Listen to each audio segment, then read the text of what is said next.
আপনি বোধহয় জানেন যে ইতিমধ্যে আমরা সারা দেশের সকল জেলাগুলোতে আমরা একটি সমাবেশ করেছি, যে সমাবেশের দাবিগুলো ছিল এরকম যে দ্রব্যমূল্যের মানে ঊর্ধ্বগতিকে রুখতে হবে এবং আপনার হচ্ছে নির্বাচনী রোডম্যাপটা ঘোষণা করতে হবে।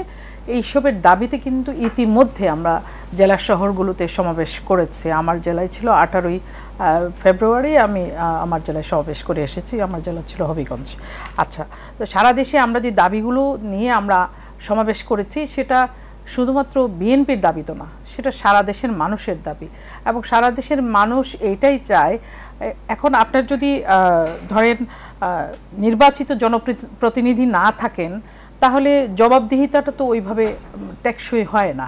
জবাবদিহিতা নিশ্চিত করতে হলে আপনার কিন্তু জনগণের প্রতিনিধির দরকার। সেই জনপ্রতিনিধির দরকার হলে আপনাকে জাতীয় নির্বাচনটা তো করতে হবে। সেই নির্বাচনী রোডম্যাপের দাবিতে তো আমরা করেছি এবং দ্রব্যমূল্যের ঊর্ধ্বগতি যেগুলো মানে জনগণের নাবিশ্বাস উঠছে যেই দাবিগুলোতে, এই দাবিগুলোকে আমরা বিএনপি একাত্মতা ঘোষণা করে কিন্তু আমরা সমাবেশগুলো করেছি।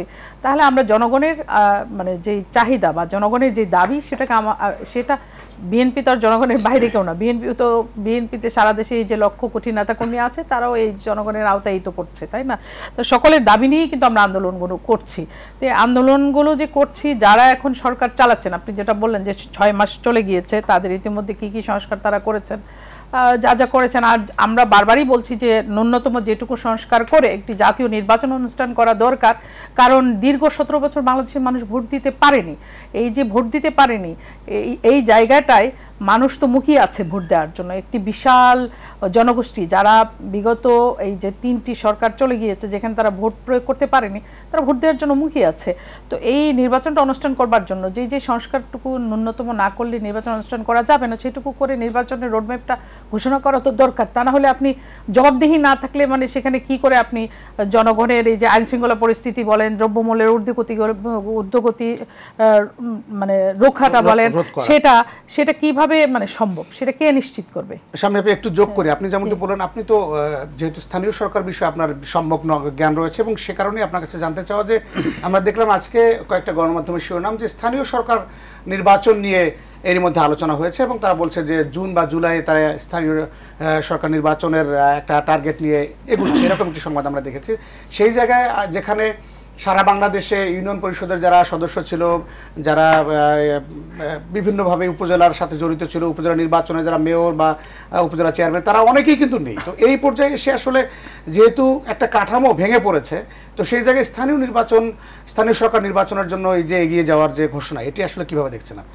দেখুন, তারা আপনি যেটা বললেন যে জনপ্রতিনিধি নেই, মানে তারা যারা ছিল যে ইউনিয়ন পরিষদের চেয়ারম্যান বলেন, মেম্বার বলেন বা পৌরসভার মেয়র বলেন, কাউন্সিলর বলেন, তারা কেউ নেই। তারা কেন নেই? কারণ এই নির্বাচনগুলো ফ্যাসিস্ট রেজিমে অনুষ্ঠিত হয়েছিল যেখানে ভোটাররা ভোট দিতে পারেনি। এবং এই ফ্যাসিস্ট রেজিমে যেই নির্বাচনগুলো অনুষ্ঠিত হয়েছে সেখানে সত্যিকারের জনপ্রতিনিধি ছিল কিনা, সেখানে ছিল না বলেই তো অন্তর্বর্তীকালীন সরকার এই নির্বাচনগুলোকে বাতিল ঘোষণা করেছে। বা সেখানে ধরেন এখানে এখন আমার থানায় যেরকম আমার ইউনো, উনি অ্যাট দ্য সেম টাইম আমার পৌরসভার mayor, at the same time উনি ইউনো, মানে উনি সব কাজগুলো করছেন। তাহলে একজন মানুষের পক্ষে সকল জনগণের যেই ধরেন যেই চাহিদাগুলো বা জনগণের যেই দাবিগুলো সেগুলো পূরণ করা কি সম্ভব, বা তাদের সেই সেবাগুলো পৌঁছে দেওয়া কি সম্ভব? তাদের দোরগোড়ায়, জনগণের দোরগোড়ায় সকল সেবা পৌঁছে দেওয়া কি একই মানুষের পক্ষে সম্ভব? উনি মানে উপজেলার নির্বাহী কর্মকর্তা, উনি মেয়র, উনি সব কিছু, মানে অল ইন অল। তাহলে সারা উপজেলার মধ্যে উনি মানে সর্বেসর্বা।